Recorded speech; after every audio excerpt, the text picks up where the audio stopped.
Drawing là chạy mô phỏng. Đấy.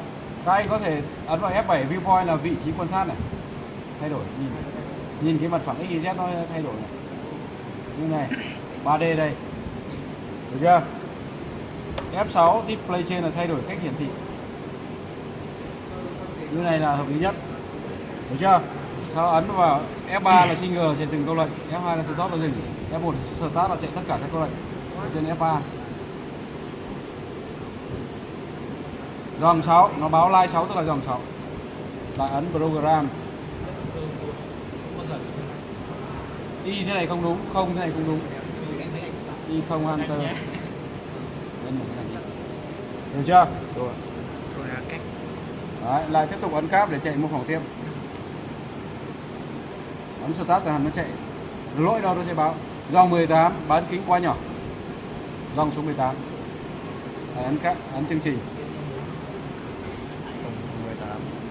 R8 thiếu dấu chấm 8 micromet. Nếu 8 mà không có dấu chấm này thì nó hiểu đấy là 8 micromet, bán kính quá nhỏ. Vâng.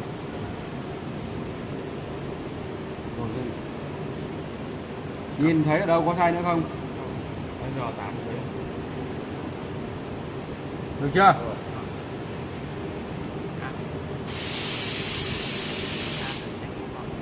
Đấy, đến chỗ này. Cái nối ấn tab là Dòng 24. không. Trình là program. Lại ấn program nó lại ra chương trình. Đến dòng 24 là thế nào? Xong rồi ấn tab.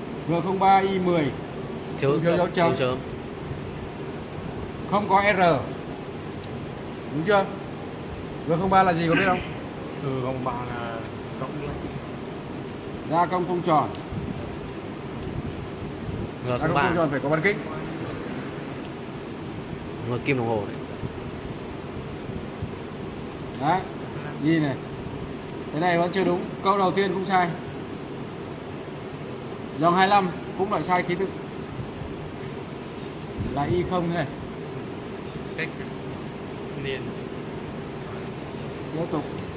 nên tè. Được chưa? Đấy, bây giờ chỗ này chưa đúng với cái đề bài cho hình vẽ. Điểm đầu tiên là sai này, xem lại chương trình. Reset nó lên đầu. Quay lại chương trình Cái gì đây? Cái chấm. Lại ấn cáp để cho nó. Câu lệnh này đúng hay sai? sai. Câu lệnh đầu tiên này, câu lệnh này sai. Đây. Đây không phải G00, đây phải là G0 mấy. Nó lại đi vòng cung rồi.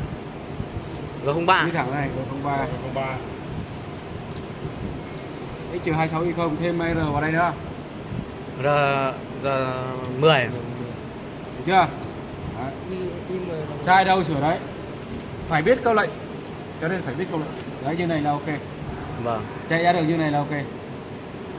Nhìn thấy chưa? Sau này hiện con dao ra nữa là nó sẽ cắt vào sản phẩm và nhìn ra sản phẩm. Đấy, bây giờ tất cả các anh phải sửa chương trình của các anh nó đúng như thế này.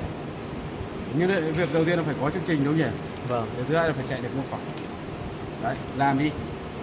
Exit là nó ra thoát vào cái chế độ này. Program là nó hiện ra. Đây là các chương trình của các anh. Hôm qua nhập rồi thì hôm nay cứ thế mà chạy mô phỏng thôi. Nếu còn thiếu câu lệnh nào thì tự nhập thêm vào. Mấy máy kia cái máy này thế, được chưa?